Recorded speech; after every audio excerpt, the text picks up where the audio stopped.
Hi, it's Mary Jo, just coming to encourage you with the Word of God. Today I want to talk about being joyful, and that joy doesn't come from circumstances. It comes from within, from what you know. And when you know the Word of God and you hold it to be true in your heart, it should be very hard to lose your joy.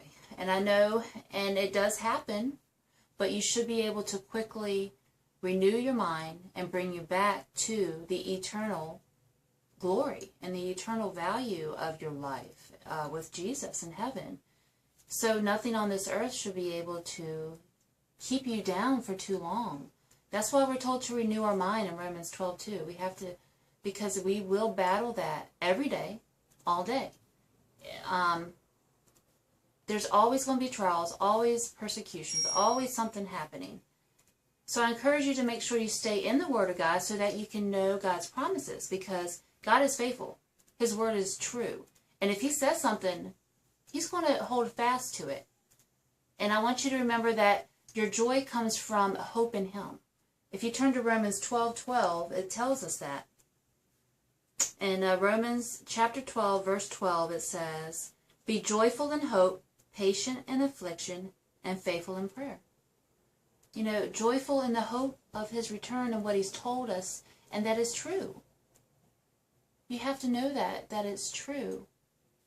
I remember when Jesus asked Peter, He said, "Peter, who do you say that I am?" He said, "You are the Christ, the Messiah."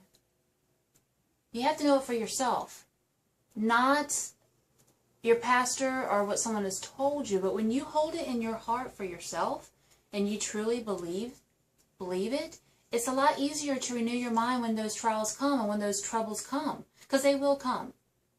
And I don't mean to say that your life is going to be easy, because it's not.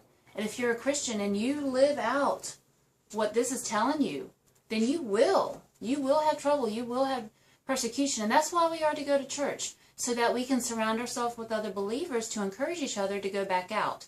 Because we will start to lose that joy unless we stay in the Word, stay in prayer, and stay with other believers to help us along our walk in the way.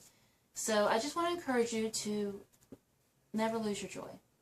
Nehemiah 8:10, "The joy of the Lord is our strength." And it's so true. If you've ever lost your joy, and yes, I'm sure all of you have, I have many times, you just get grumpy and you just don't want to do anything. And you just want to